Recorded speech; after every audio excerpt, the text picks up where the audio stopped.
In today's episode of The Film Room, we're going to dive into whether Joel Embiid's scoreless night was due to anything the Raptors did to him schematically, or just an off night from him.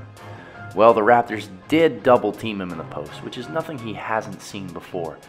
But their great amount of length, plus their ability to double team him not only with his back to the basket, but when he tried to mismatch drive Marc Gasol, took the ball out of Embiid's hands more frequently than he's used to.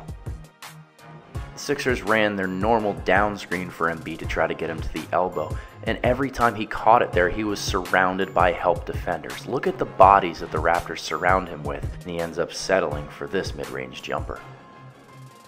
Later in the quarter, the Sixers run the same play again, but Embiid has the defense in his head and takes a quick mid-range J, one he's capable of knocking down, but still a little bit quick. He doesn't come back in till the second quarter, and even again as he looks to drive, he's settling for jump shots because he knows the Raptors are clogging the lane and he's going to be doubled. I mean, look at the immense length with Siakam and Gasol that they send at Embiid. It turns him into a passer or a jump shooter, which is exactly what the Raptors want him to be.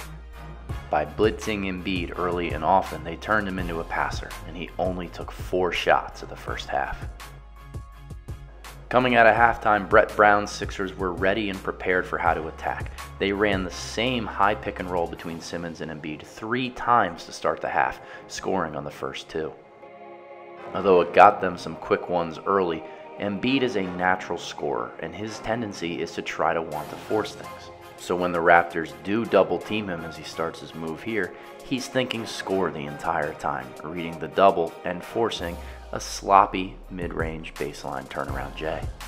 He forces again on the exact next possession, trying to dribble out of a double team, make a move that he's not accustomed to, and take a step back from 17 feet.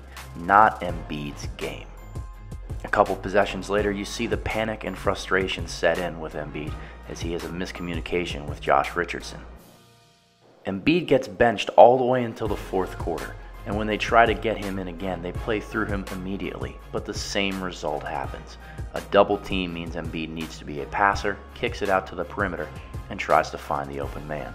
Now the Sixers did a good job of moving the ball and getting the right shot for them, but it takes Embiid out of rhythm as a scorer. His next meaningful touch doesn't come till under the 3-minute mark when they run that Simmons down screen for him again. He's so rushed and panicked that he tries to bully into a move and commits an offensive foul. Next possession down, Embiid gets over anxious as he finally sees open floor on the roll, and he unfortunately dribbles it off his own leg. He's clearly in his own head here as well on the offensive rebound. Just a couple possessions later, he tries to force a post move and he's visually frustrated. So what happens late in the game? Well, Philly tries to run the ball screen that was successful for them earlier, but look at the help defense from Toronto, absolutely swarming the lane. Tobias is going to force up a tough shot, and the Sixers end up losing. A lot of this has to do with how Embiid was guarded and the mental game played by the Raptors.